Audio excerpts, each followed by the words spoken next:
All right, hello, we are live. Welcome to the Acadian Driftwood podcast. My name is Kyle Mack. I'm joined with my co-host, Kendall Cotton, and we have a special guest today. Kaleigh has joined me here in kind of like my new little makeshift studio that I'm in. She is the person that has once taken my job. She is the ANCAP tree hugger on Twitter. How's it going? It's going great. Thanks, Kyle. Yeah, took your job's a bit of a... I let you have my job. Yes. She took my gerb. Yeah, so we are kind of planning a bit of a kind of an interview, I guess. Interview, just a hang session to kind of talk about what you do, because we've all worked with you off and on a little bit throughout politics, in our time in politics. And we all have kind of similar opinions, but we've all kind of have widely different interests in what we want to accomplish in the political realm.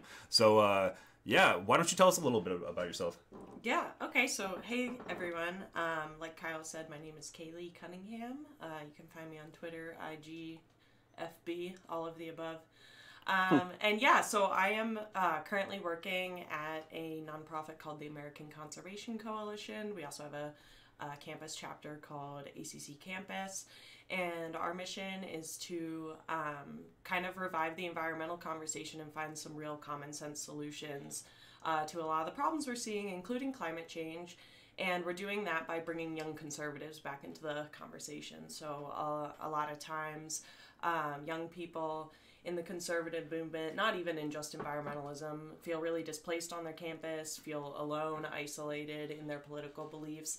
And to be frank, the party has really bullied their supporters into not caring about climate change. The left kind of started owning it a while back, and they just let them have it. And since then, we haven't really seen much progress. Our public lands are falling apart. As we know, there's huge access problems here in Montana. And yeah, the problems span the entire nation, the world really. And we're a part of a global economy, and America's led that for a long time. And so ACC is helping America stay that leader while thinking of really common sense solutions. Awesome. Yeah, because... Oh, yeah, go ahead, Kendall. Go. Well, I was just going to say, thanks for joining us, Kaleigh. And I just find the kind of the space you occupy in politics and you know, the group that you work for as well, just so fascinating, because I don't think a lot of people think that, you know, conservatives or libertarians or, you know, capitalists or ANCAPs can be people who also care about the environment. That's just so interesting to me. And I don't. You call yourself ANCAP tree hugger on Twitter. Like, what does that mean to you? Like, what can you explain? Like, what that is? Yeah. So I think the best way to explain this is probably just to kind of affirm what you're saying, is that you don't see these philosophies mixing very often. And to be honest with you, it's something that I struggled with for a long time. So environmentalism, stewardship, all of those things have always been a value to me since before I even knew what they were. And, you know, politics was an interest that came later in life.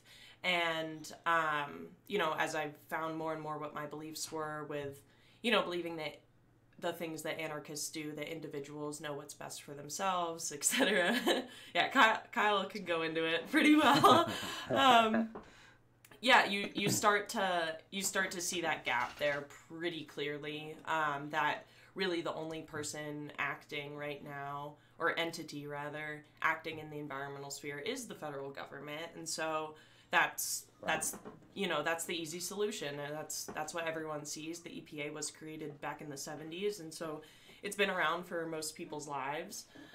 Especially young people. It's been around their entire lives, not to mention there's like 10 different orgs inside the Department of the Interior, all weaponized, by the way. They have access to the tanks, which I don't know. I don't know what good that does for the environment. Yeah, like they have the same military power that, you know, you'd see in the Army or anything else. Which is what? Yeah, it's really, really interesting. Probably a little bit unnecessary spending going on there. Just a little bit of bloat there. Yeah. So, because like when I hear someone talking about climate change, there's often kind of, and I'm a fellow ANCAP. I'm a very radical libertarian.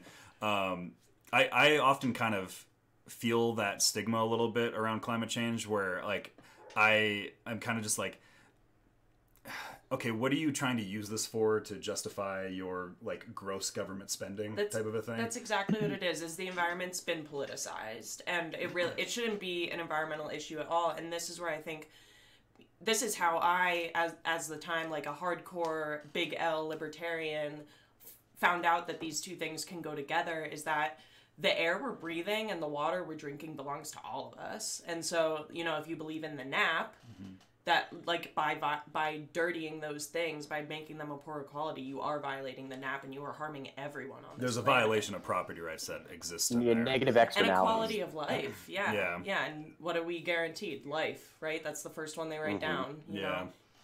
Exactly. So when did like the libertarians and conservatives take up the mantra of or kind of the mantle of climate change denial? Because that's something, you know, they're not just disagreeing on the importance of, you know, a clean environment and you know, linking that with economic growth. They're actually going out. I mean, a lot of people, honestly, probably most of the people that I've encountered go so far as to actually say that climate change isn't even real. It's just a left-wing conspiracy and all that kind of stuff. I mean, is that where we're at?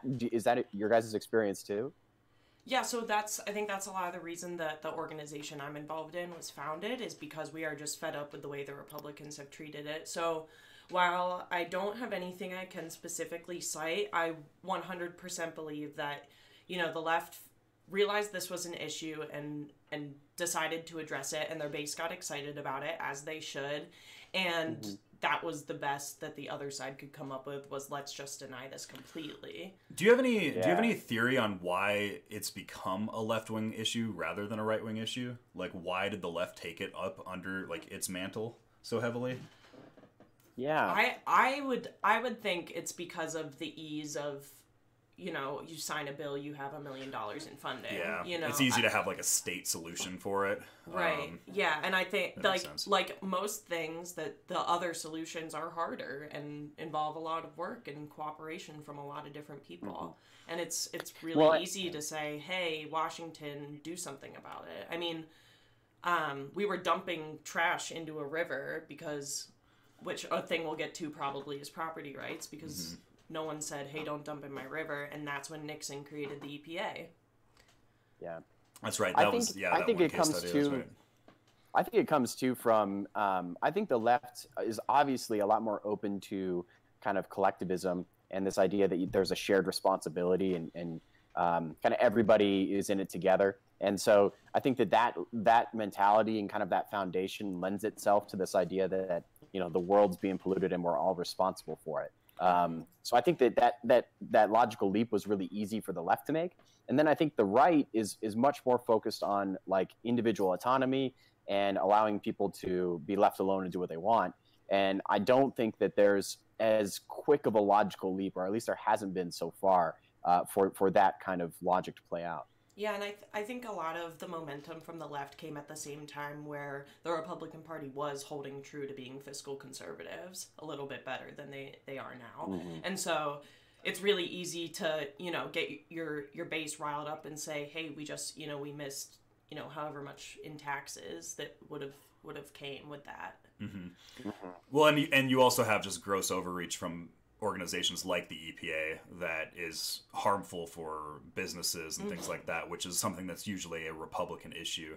So it makes sense that conservatives in general are just because, like, despite what disagreements there might be between libertarians and conservatives, we can all kind of agree about gross bureaucracy being a problem on the economy. And so like there's that aspect to it as well. Yeah, which has only fueled, you know, the anti-capitalism debate in the point in the environmental argument, because if business is the one concerned with it, obviously, you know, business is the problem then. They're the ones that don't like those regulations. I find it really interesting because I think there's some dissonance between the like rhetoric and kind of like the policy platforms that people put out there about the environment and what they're actually operating like in their personal lives. So a lot of, you know, free market kind of right-wing conservative people that I've ran into, you know, in their personal life, they're not people who would just litter intentionally, or they're not people, they're people who clean up after themselves when they're hiking.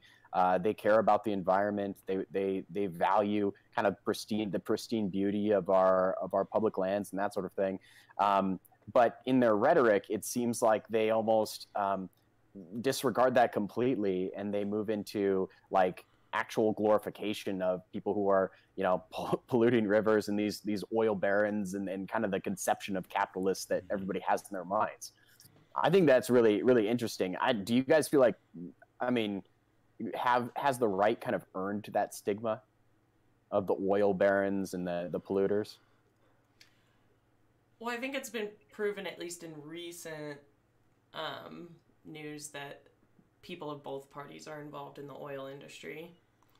Yeah, like I don't necessarily see like the big corporate entities as just an inherent right-wing thing. Like you see those big corporate entities widely donating to Democratic candidates as well. It's not necessarily just like some of this. I think, and this is something that I think you're kind of battling with, like when it comes to the stigma, is that like despite all the rhetoric that is on the left with environmental practices, there's a lot of hypocrisy that goes there. Like it's kind of a two-party thing that is happening right now. Yeah, and this might be a bit of a philosophical stretch, but I'd kind of relate it to tax loopholes and stuff like that.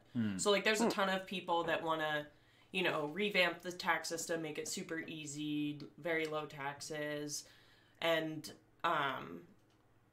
but at the same time, like while we have the very complicated tax code we have right now, like we see people taking cuts everywhere they can, and yeah, that might be a bit of a stretch, but I feel like it's the same thing as while there's a flaw in the system, like you're incentivized to take advantage of it. Well, yeah, and people are just following incentives. Like this is how most of economic actions usually are. Is just like you have an incentive to go one route because like it's going to increase your profit margin or whatever. So yeah, that completely makes sense that would be the case.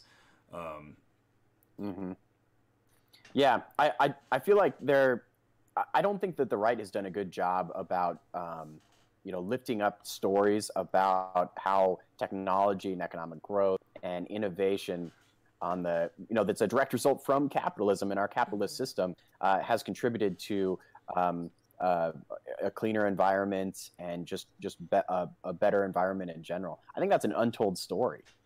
Well, it's like one of the really cool stories I remember. I saw this guy on Joe Rogan. There's the guy that's making the big thing out in the ocean that's supposed to clean out the ocean in however many years. It like trolls along and picks up trash. Yeah, basically, it's just out there. It's like a drone basically that goes out, and then it's like its programming is to bring it all to this like one central location for pickup. So like there's like crazy technological innovations that I don't even think that the government can even fully understand what's going to be coming. Like the government's not filled of innovators typically. Usually that comes from outside. Yeah, absolutely. And there's a laundry list of mistakes the government's made as far as environmental regulations. Yeah, and I think that a lot of some of the animosity that like the conservatives and kind of like the right wing has towards so-called environmentalists is that it's kind of like a cultural thing. So when you think of tree huggers, like you say you are, Kaleigh, what comes to my mind, and I think what comes to a lot of people who are kind of grew up in that conservative culture, is that you think of people who are chaining themselves to trees, and preventing construction or something. And I think that just sparks a negative image in conservatives' minds. And I think that if they saw environmental actors who were doing something that they culturally approve of, such as entrepreneurship or technology and innovation and that sort of stuff, perhaps they would be more approving of the idea of saving the environment. Yeah. That's just kind of my thought. Yeah, definitely. And I think there's a lot of the part they're fighting against that the left is pitching is, just the absolute what's the word I'm looking for? Just the fact of getting rid of all the fossil fuels, basically. And that's not realistic. If you think that getting rid of energy sources from fossil fuels is a good idea, then you honestly aren't a very compassionate person, because millions and millions and millions of people will freeze to death by doing that. We are using fossil fuels because they're accessible and affordable. Not some of them are being kept around by subsidies and other cronyism sorts of things. But if we got rid of it completely, hardly anyone would be, the top 1% would be the ones heating their homes. Well, and that's the Alex Epstein argument from, there's a book called The Case for Fossil Fuels, where he goes into this whole showing how fossil fuels are pretty much the reason why we're at this point, where we can be sitting in this room that's fully heated with, you know, like, it's lifted more people out of poverty than pretty much anything else in the world. And it's been the cause of so much of this innovation that we take for granted in the modern age, is just how we've learned how to utilize and harness the energy of fossil fuels.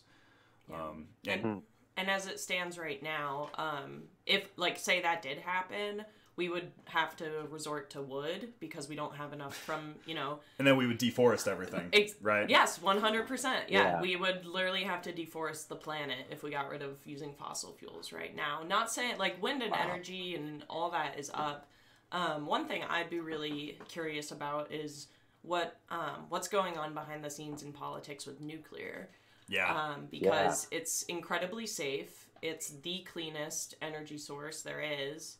And they're even finding ways. There's an article came out 2 weeks ago that in Idaho, they're not only about to build the smallest nuclear power plant, it's actually made from the waste of nuclear power plants is how they're getting the energy. Right. And they'll often point as like a detriment to nuclear that, like, there's like one plant that blew up here or there, but like when it comes to just the overall like benefits that nuclear can provide, it's like it's incredible how much we could be able to use nuclear for. Like, isn't it like France? Aren't they like 70% nuclear or something like that? I think it's France or Germany.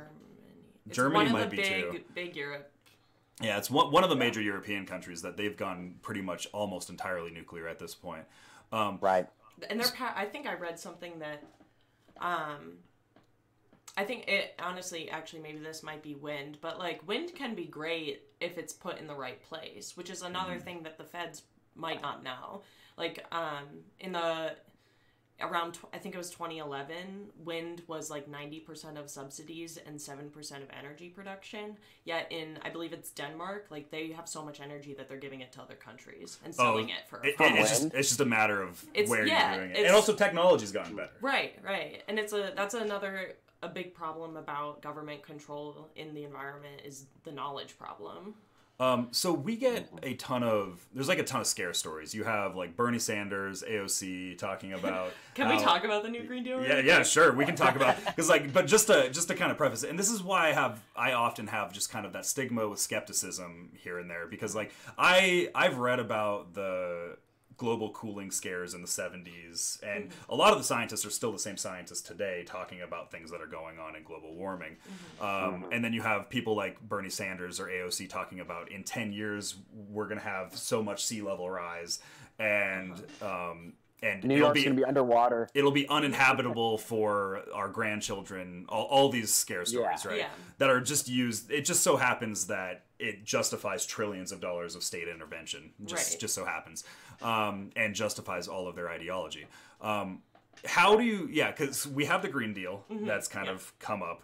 Yeah, what is your kind of overall thoughts on this? Because I know you have a lot. So my thoughts on climate is it's very much real. Humans are definitely contributing to it. I don't think, regardless of how much you think it may be, if it's this much or, you know, the whole problem, you can't just like look at smog and stuff and say like, no, that's fine, right? That can't be doing anything. So I think the whole denial thing off the table for me. I'm actually published in a peer-reviewed study, so I've done real research on this. And so yeah, there is a change. A lot of deniers will cite like the mini ice age that happened like 12,000 years ago and the natural cycles that Earth go through, which are totally real. Like that climate changes naturally too. Yes, absolutely. However, as far as we can tell through different like ice cores and all that sorts of stuff. As far back as we can tell throughout history, this is the most rapidly our climate has ever been changing. And so AOC and Jim Imhoff are kind of, I think, the two ends of the spectrum as far as politics goes, and they're both wrong, in my opinion. Jim Imhoff, you can't bring a snowball to the floor of the Senate and say it's snowing. There's obviously no climate change. Climate change is not the Earth getting warmer, people. Global warming is a terrible term for it. Yeah, so I think that's probably that's part of it, is the term global Thanks, warming Al Gore. itself. Yeah, thank you, Al Gore. But what global warming means is there's going to be more severe storms is a lot of what we're going to see, as well as overall temperatures warming. That doesn't mean it's not going to be frigid sometimes. And that's a result of, or partially at least, in the extent to which is debatable, but it's a result somewhat of human activity. Yeah, I believe so. To what degree, I'm not really sure, but I don't see any problem in taking personal responsibility to make what we do, human activity, cleaner. You can't, like, AOC is suggesting, like, we'd have to wipe out the human race to get rid of our carbon footprint at all, you know? We're alive, we contribute to the world, we're, you know, so do animals, but her thing with the cows, we won't go there. So if you want to, the best thing to look into, and Kyle, you might even want to pull this up for people to, like, see with their own eyes, is the vote count for the Green New Deal. Oh, right. Yeah. So while was it just party lines? You'll see. I'm gonna wait and see if he can find it before I tell you guys. But I'll talk about the other side in the meantime, and that's, you know, the doomsday side, which we don't need to worry about. But what we do need to think about is, you know, real options. We don't know how bad it's gonna get. We don't know. You know, the numbers are iffy on, like, how much we've contributed, what the max our atmosphere can take before all hell breaks loose, you know. But sea levels are rising as far as, you know, the science shows, and I'll just put it out there also that I don't think there's anything else besides, like, climate change that 99% of scientists agree on that people dispute. I think it's just this issue. Vaccines. Yeah, okay, yeah, that's the one. That's a whole nother conversation. That's a whole other. Yeah, I'm not your guest star for that one. Won't be the co-host for that one. Well, and is it, like, the debate in the scientific community is just how much man's impact is, and what the effects are going to be. But that's, like, a lot of where the propaganda is happening. Where it's just like they'll say that there's, like, this overall consensus that therefore AOC or Bernie Sanders is correct, but it's like there's a wide swath of disagreement on exactly where these numbers are and stuff like that. Yeah, right? and there's going to be, because they're computer models. Yeah. And so it's just like when a hurricane is coming to shore. It's like, think of it the exact same way as the maps they show you on the news. Like, it might go this way and get weaker. It might go this way and, you know, ramp back up again. And, like, it's the exact same. They're using computer models, and they're giving it the best that, you know, a supercomputer can do. Right. You know, there's no way, unless you can tell the future, there's no way to really know. Yeah. And then the politicians that I get annoyed with, so the whole debate centers around, well, do we believe the science or do we not? Rather than, you know, the science shows this, and, you know, what's the right way, what's the right political response to this, or what's the right way that, you know, organized society should respond to this. And I think that's the debate that the right and the left should be having that would be constructive, rather than denial versus doomsday. Yeah, the conversation should be much more about how can we prepare our communities, like, how can we innovate, how can we lessen our impact to slow this down if possible, like, if that's how it works, like, why not go for it? How can we get cleaner technologies? And it's been proven time and time again that it's through free markets, really. It's through lowering regulation. If you, I wish I had brought it with me, but there's really great information about, like, Texas versus California. So Texas is leading the world in clean energy production right now. And it's because they're lowering regulations. Yeah. And they're using all of it. Like, obviously, Texas is known for oil, and oil's still around. But homeowners can choose how they power their house, and they pay, you know, a corresponding rate. It isn't, you know, nearly as subsidized. Like, people who are powering their houses with wind are paying more, but they're happier. You know, they feel good about what they're doing. And the more and more we can let technology progress, the cheaper it will be. And soon it'll be ridiculously competitive. Yeah, and I just pulled something up on that. Like, Texas produces 5 times the amount of wind power that California does. There's a bunch of stories showing on Texas's renewable energy rate compared to California. Yeah, Texas is the model for sure. So, Kaleigh, you said that Texas kind of has gotten to that point by lowering regulations. Is that, I mean, because as far as I know, you know, California basically tries to subsidize, you know, that result, but obviously they aren't as successful as Texas. So what has Texas actually done to encourage this innovation? That's a really, you know, I don't actually know the bills. I don't really know it. I know that it's, a lot of it has to do with the combination of the sources. So a lot of people refer to it as an all of the above energy approach. And so that's really key in where we've seen like affordability and accessibility come into play so that, you know, the average person, you and I, can get those clean sources. It also, you know, helps that there's a ton of, like, I think they have the largest wind farm in the world in West Texas. Wow. Yeah, so, you know, there's a ton of people moving into Texas from California and stuff, so I'm sure there's a lot of investors that this is a high value for them, and so they're able to make things like that where you have miles and miles of solar panels or windmills or whatever it is going on. Right. Yeah. So, just kind of like shifting gears, how has your message been overall taken by like conservative libertarian types, free market types in general? How old are they? Is there an age difference? Yeah. Is that what it is? Yeah. If anyone owns the okay boomer thing, it should be young Republicans. I think they're probably the ones that are saying that the most. Okay. Yeah, I think the millennial and Gen Zs of the GOP are 100% different than anything we've seen in the past. I think it's it's a generational thing. I think you see the same thing on the left too. It's like people are starting to pay attention and wanting to get involved and deciding for themselves what they care about. And so a lot of young people will call out older folks. A lot of older folks will tell us that we're leftist plants, and yeah, I've gotten that before too. Yeah, it's pretty brutal coming from I'd say probably like the 40 and up crowd.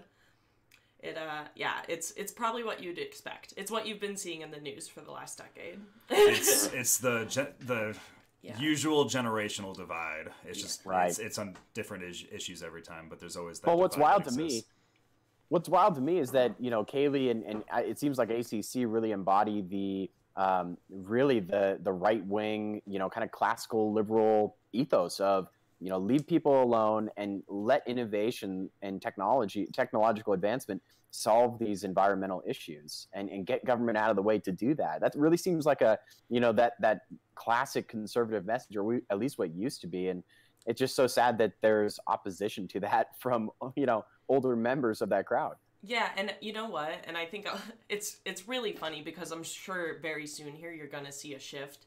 And I completely blame this on news outlets and what they pick to show and what older people are watching. But Trump has already called for multiple climate change addressing bills to come to his desk. In fact, he's already signed one, and he talked about it in the State of the Union. Like, trillion trees is for climate change. I do remember him saying that in the State of the Union. I haven't seen the bills though, personally.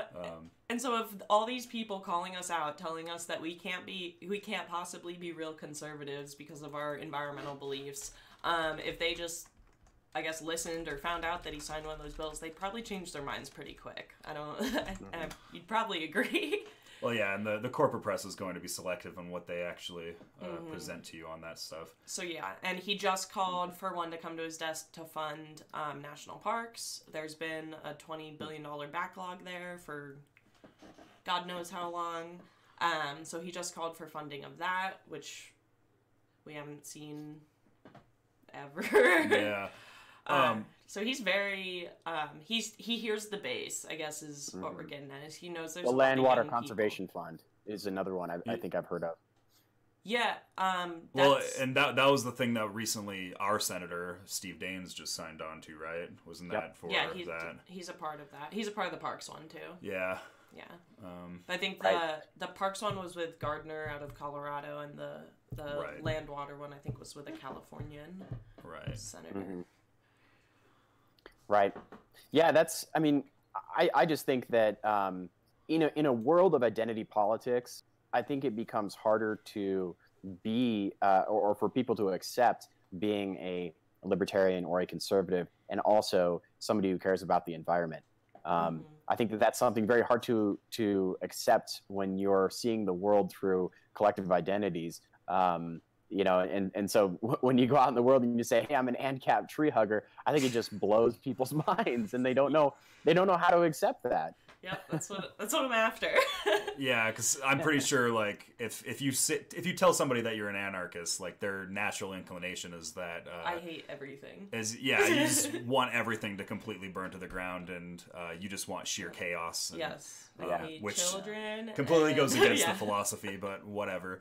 So I think that terminology is really important, and so on ACC's website, Kaleigh, I noticed that there's an emphasis on the idea of conservation, and conservation being, you know, kind of a free market ethic. And I think that a lot of the liberal organizations or left-wing organizations I've noticed, they kind of form around this premise of preservation, preservationism. So can you tell us the difference in why, you know, conservation is something that maybe we should be striving for?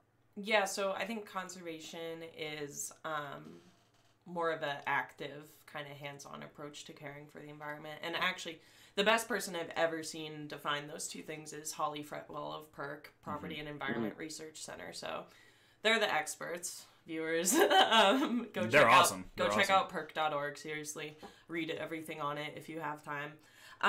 But yeah, so preservation, I think, at least my definition of it and the way I think the federal government has implemented it is the reason for a lot of problems. So a lot of times they'll just buy up a park, you know, areas like Yosemite's a great example. So they bought up that land because of El Capitan, the giant rock face that's super famous. And then they let it go. They kicked off all the people, all the Native Americans that lived there, that had many natural practices, that cared for the land, where they were, you know, very much a part of that ecosystem, being like hunter-gatherer type.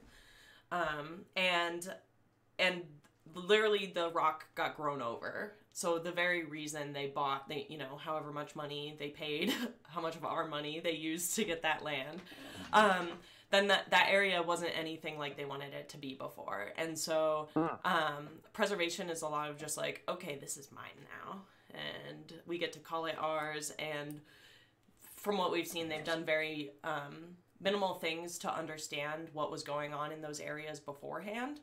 The government also has the power to just kind of, so say they have like this square of land, they can just like take a chunk out and move it over to here.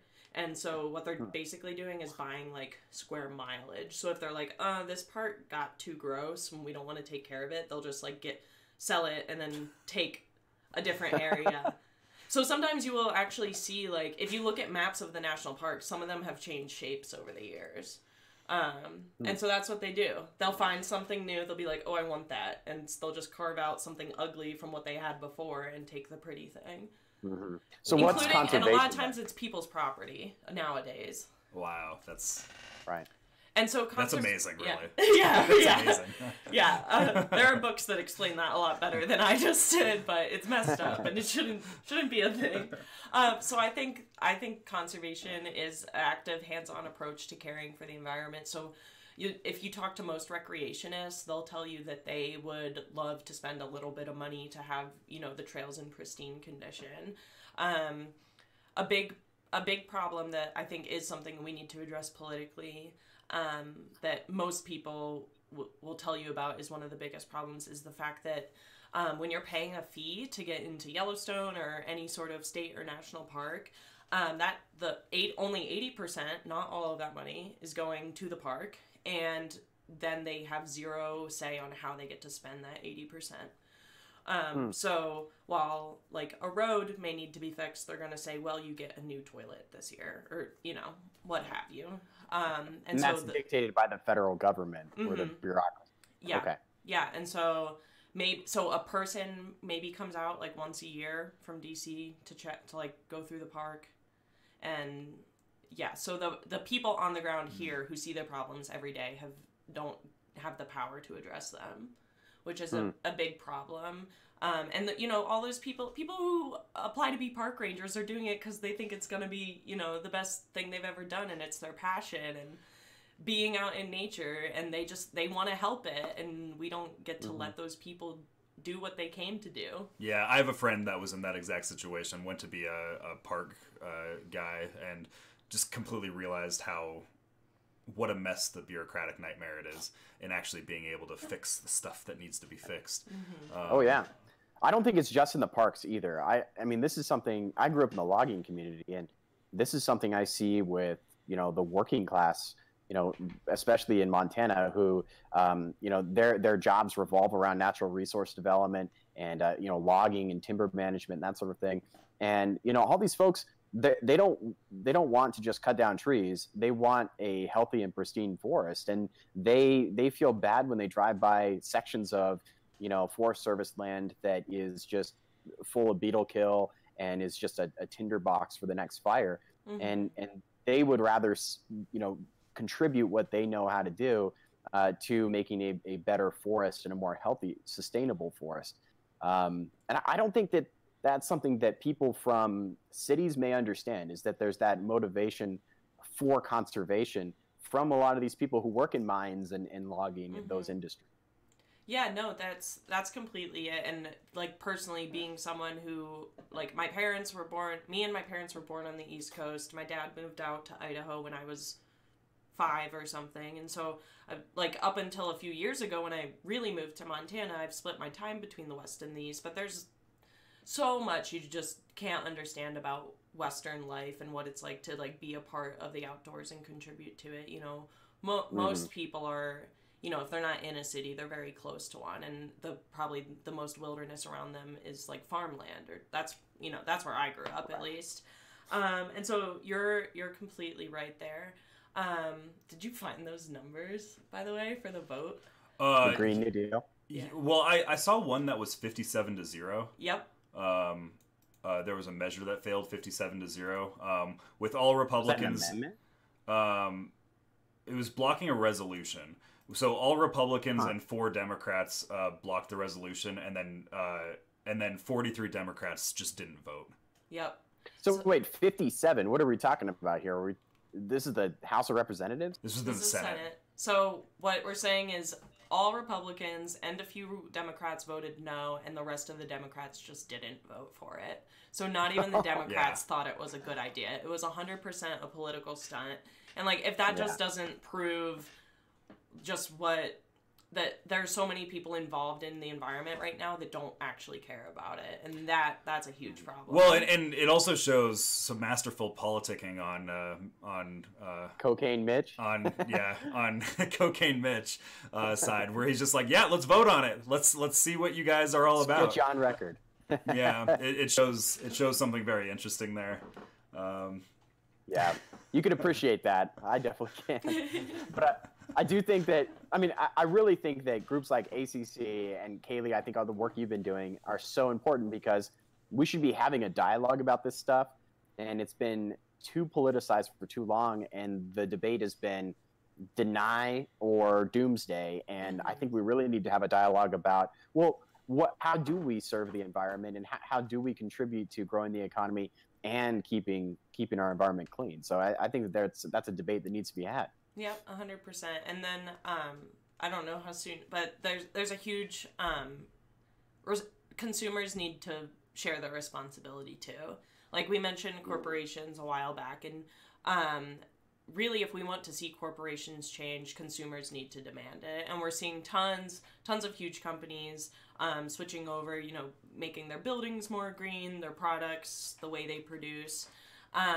You're seeing tons of like compostable and recyclable things now. We got like the compostable beer rings even.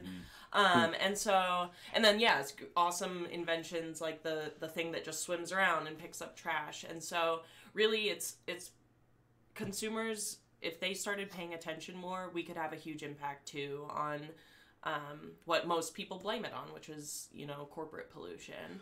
Well, so because ACC is all about like clean capitalism, how do we align those incentives in such a way for consumers to care more about this stuff, for them to buy more clean products, for innovators to come in and make new products that are cleaner? Like, what's like kind of like a first step to kind of get us in that direction? Yes. And how do we do that without the government? That's my question. Yeah, and that's honestly hard. Like right now that we probably have to involve them a lot. So I would just encourage anyone that's watching to go to our website, and there's a 12 and 20 page. So there's basically what that means is there's 12 bills up this year that we believe would be really good for combating climate change and just overall promoting clean capitalism. I think if we have to involve the government, I think honestly tax breaks are an okay thing. I don't think subsidies are an okay thing, but I think tax breaks are good for everyone. And I think there needs to be a lot of education and transparency. We have an eco-friendly tips page on our website, and so that's everything from like lifestyle advice to where to shop.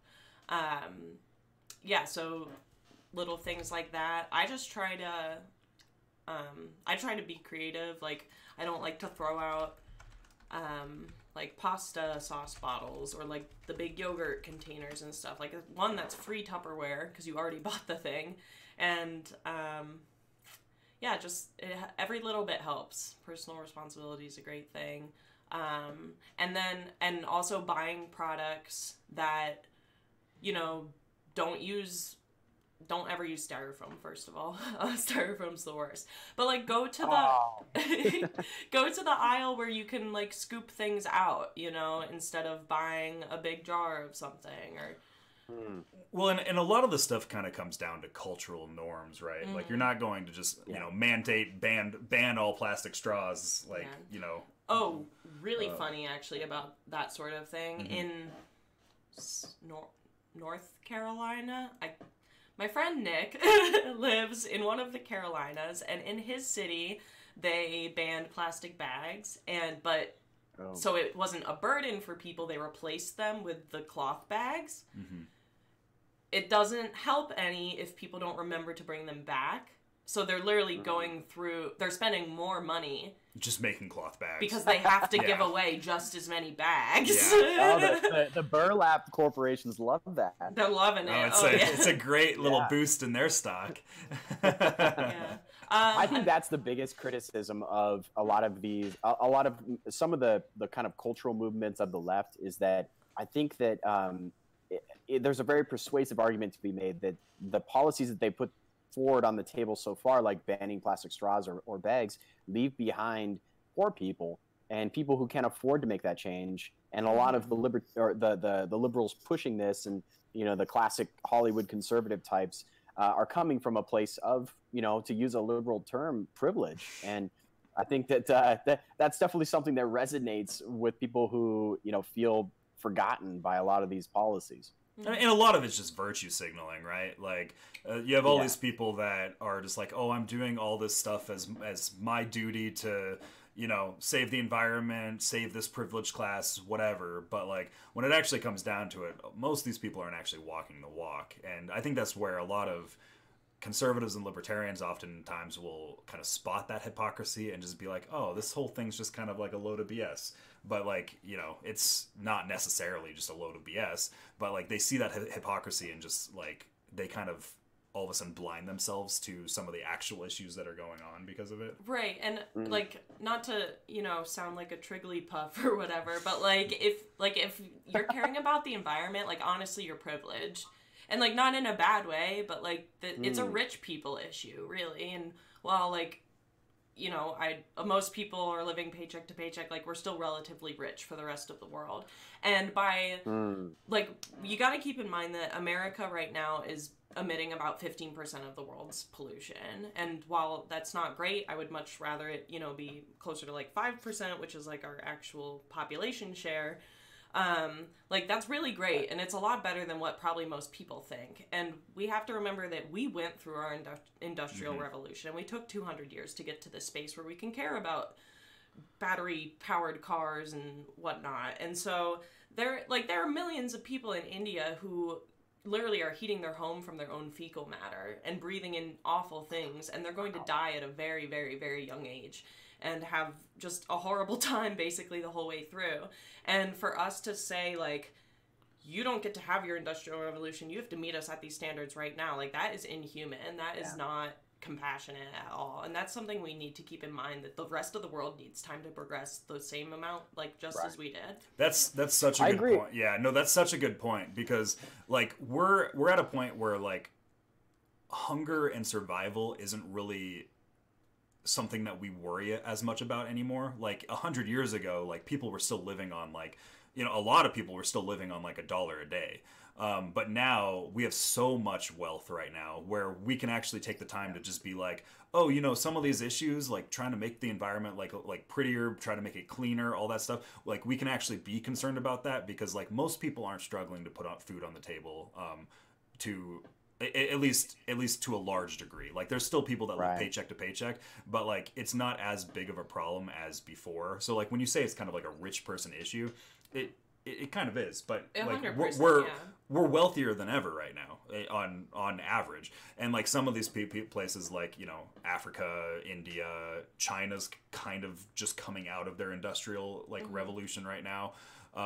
All those people have not caught up with us yet. We've kind of done our time with the mass with the massive pollution. Now we're in an innovation stage right now. So the only I guess disagreement I would have with both of you about what you've kind of put out there is that I think we got to be careful when we're talking about this idea of, like, you know, caring about the environment. You can only care about it from a position of privilege. I don't think that's the case, because I think that I think that's overlooking how much you know, some of these undeveloped nations and, you know, the poor communities, like we were talking about, you know, that live off of natural resource development and that sort of thing, how they actually have an ethos of caring about the environment. I don't think that's reserved only for people rich enough to have time to worry about that. So I think that we got to remember that when we're approaching kind of these populations, is that, you know, we're not like, you know, some elevated class of people that just have enlightened views about what's important. I think that we all have similar goals, and I think that we just need to meet people where they're at in their, you know, in their own economic predicament. I don't think that it's culture. I don't think it's that we're saying that, like, we're more enlightened in America because of X reasons. Right. It's just that we're in a more comfortable space right now. Like most people aren't worried about a lot of those third world problems. Like we have first world problems now, right? Like, there's kind of that meme of like, oh, this is the first world problem, where it's like there's more time and energy that can be like spent en masse, like, thinking about these things, because we're not like out scrounging for food to the same degree that we would have been 100 years ago. And a lot of other countries are still in that where we were 100 years ago. You know what I mean? Yeah. And I think a lot of the point of talking about this is that, like, it's not the cow's fault. Like, it isn't like, it isn't a field of cows that's bringing about all the carbon monoxide that's changing. You know, it's like, it's the other 200 countries in the world are also contributing to this too. And so, like, yes, we need to move forward in America and be leaders, but like, if we're just addressing like the corporations within America, that isn't going to solve the problem. Well, and we also can't fix the entire world, right? Like, we have to like focus on what's happening at home. But we also got to make sure that all the incentives align properly, and that's kind of the major problem that government typically is fails at. I think it could be a really great case for, you know, freeing up trade even more. That maybe our role in leading in the world on climate change is creating those technologies and making them accessible for other countries to get. Exactly. I 100% agree with that. I mean, I think that's throughout history, we've seen as innovation has spread, the whole entire world has become more wealthy. I mean, people in Africa have cell phones. You know, they're not just living off of farms. They're living off of farms, and now they have cell phones. Oh yeah, It's a big deal. And like that's how they trade a lot of their money is via cell phone minutes and stuff like that throughout Africa. Like it's a completely different world than it was decades ago, and decades from now it's going to be a completely different world again. Right. So if we can free up and deregulate and allow for the free exchange and trade of new ideas of energy production and clean energy and clean capitalism ideas, I think that's, in my opinion, that's the best way that we can go about helping the rest of the world get to a level where we can address some of these climate factors. And not dictating down on other people that, oh, you can't use fossil fuels anymore because of this reason, because like entire populations will starve if that's the case. And we got to be reasonable about this stuff. Yeah. Well, yeah, and there's a lot of contempt that happens in a lot of these different political discussions. There is a lot of that highbrowing, looking down on people that sometimes happens with that, and it usually comes from positions of privilege, right? To keep using that lefty term. I like to switch up all the language. Switch up the linguistics here. Get people real angry. Yeah, I love this discussion, and I think it's something that needs to continue to happen. It needs to get out there. I agree with you, Kaleigh. I think that a lot of younger Republicans and libertarians are coming on to the idea that the environment is something that we ought to have a policy vision for, and we shouldn't just be denialists or doomsdayers. We should have a policy vision and a vision of how we should act in accordance with the reality of the climate. Like you were talking about individual responsibility and just moving kind of the cultural norms away from waste and kind of frivolousness and towards a more sustainable future. Well, and because I think that this also kind of talks about like a wider cultural and philosophical discussion outside of just the environment. Is like we're very much in this space right now where a lot of people are looking for kind of big daddy government to come in and fix all the problems for everybody, whether it be environmental standards, whether it be welfare, whether it be name any list of options. And as we're all varying degrees of libertarian here, we need to be able to look for different solutions, or look for free market solutions to all of these issues, and just kind of turning a blind eye to environmental issues is a lot of people in our space are very prone to do usually. That's very detrimental on not just the environment, but also on a political movement of the alternative to the Green New Deal shouldn't be do nothing. Right. Yeah. You need to have an answer on this stuff. And right now it's just kind of look at this crap that they're doing over there that the AOC's doing. What's funny is that's completely not. I mean, that is the exact opposite of a conservative position. We're literally saying reject the conservative position of maintain the status quo and do nothing, and in favor of a I don't know what you would call it. I guess a futurist perspective of this is what we can build in the future, and this is how we can do it, and this is the solution. I guess that's a liberal view, and that's why we all are classical liberals. Yeah, to varying degrees. And that's kind of the big thing is there's change that has to happen, and we got to realize that there's change that we're constantly evolving. We're constantly evolving creatures. Society is constantly evolving, and we got to keep moving in with the times and continue to advocate for whatever free market policies we can in all these different spaces. And I think there's already plenty of examples that we could go over of where free markets have helped the environment and have helped it more than typical status solutions. Right. So Kaleigh, as we want, if our viewers or even Kyle and I, if we want to get more involved with this idea of free market environmentalism and pushing, kind of a more classical liberal vision of an environmental future, how do we get involved? What can we do to help? Yeah, so the ACC offers membership programs for all different types of people, which I highly recommend. It's not like just being on a mailing list. You could even go to it and see, under Get Involved. That's acc.eco. Yes, should have said that earlier. Okay. acc.eco. I'll put it in the notes down below as well when I go back and publish this. Perfect. But yeah, we have a student membership that's free, a young professional membership that's anyone up until the age of 30. That's $25 a year, and then a general membership for $50 a year. It's kind of like a lot of other environmental memberships where you'll get like calls to action to sign petitions every now and again. You'll get invites to local events happening in your area. And a bunch of other cool things, like a discount on our store, which is, we've got some really nice things. Cool. And then, yeah, event here soon, we're actually going to be building out, we're going to start young professional chapters. So a lot like Forbes will do, they'll build boards in different cities, of people that want to really lead on the issue and put on really cool, swanky events. And you guys kind of do like a 30 under 30 type of deal, right? Yeah, that is, we just launched that application. We're taking nominations until April 2nd.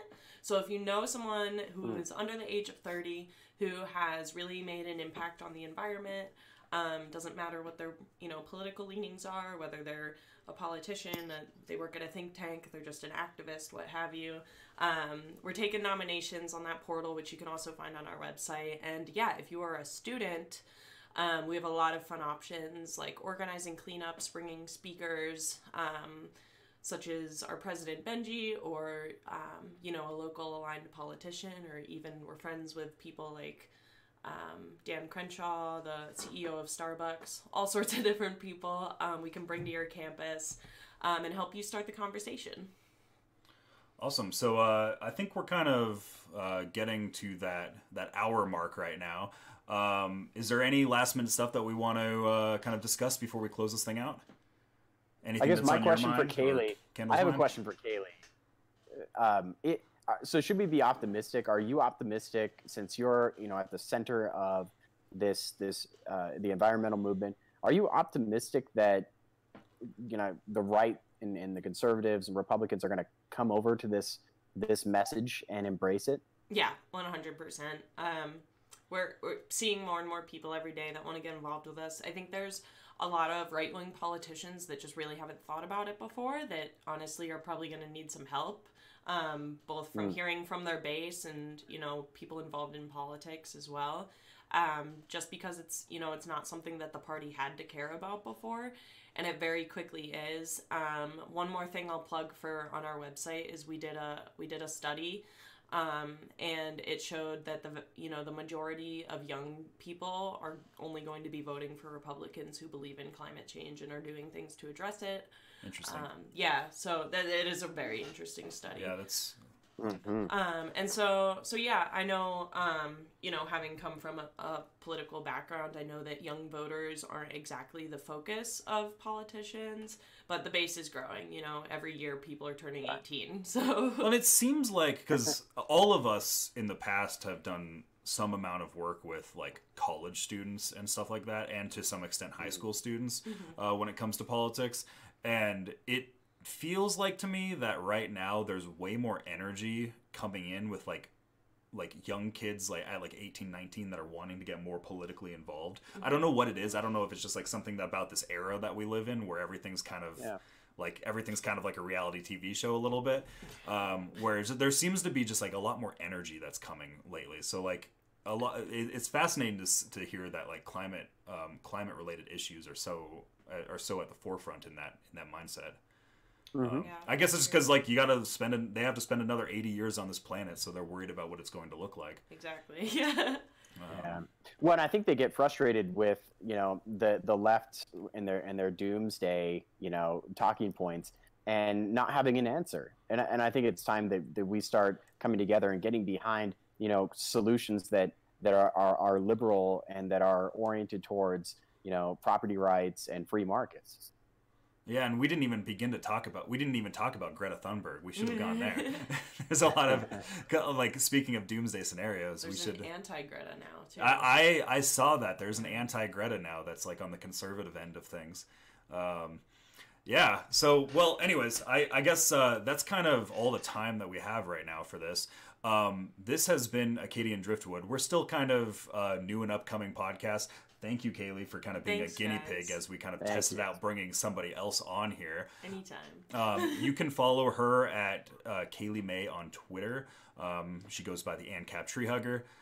It's right below, and then follow us as well. We're still kind of in that beta process right now, where we're kind of just testing things out, working out all the kinks. We've had some issues with episodes that we didn't end up publishing because we're still very much new at this. But we're kind of getting to the point where we're getting a lot more comfortable with this whole thing, and we'll probably bring Kaleigh on, probably bring other people in our kind of political sphere here in Montana on to kind of continue testing this and pushing this forward. So any last words, guys, before I close this thing off? Nope, that was awesome. Thanks. All right. Later.